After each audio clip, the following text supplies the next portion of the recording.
দিনকাল ভালো যাচ্ছে না কাকা। মানে যেটাই ভাবি সেটাই অশান্তি মনে হয়। মানে মনে হচ্ছে আমার লাইফটা এবার অশান্তির মতো হয়। কি করবো?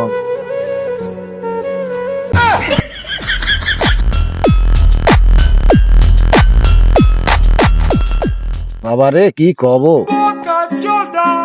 জানাশোনা একটা ভালো কবিরাজ আছে। এই কবিরাজ ভালো তাবিজ দেয়।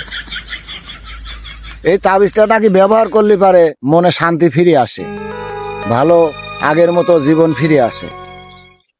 তো কবিরাজের কাছে যায় তাবিজটা একবার লেও, লিয়ে দেখো তোমার মনে হয় শান্তি ফিরে আসবি।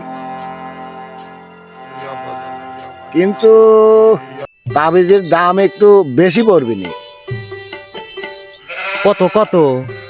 1000 টাকা পড়বি নি।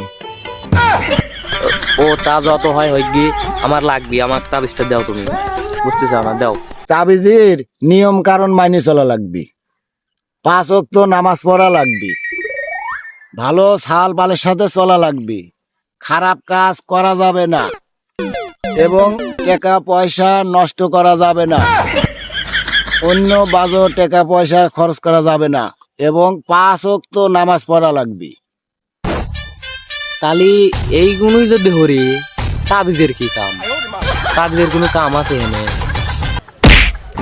আরামদাদার বাচ্চাতে করিস নি কে? সবই তো জানিস, অশান্তি যাবি খাবা করিয়ে।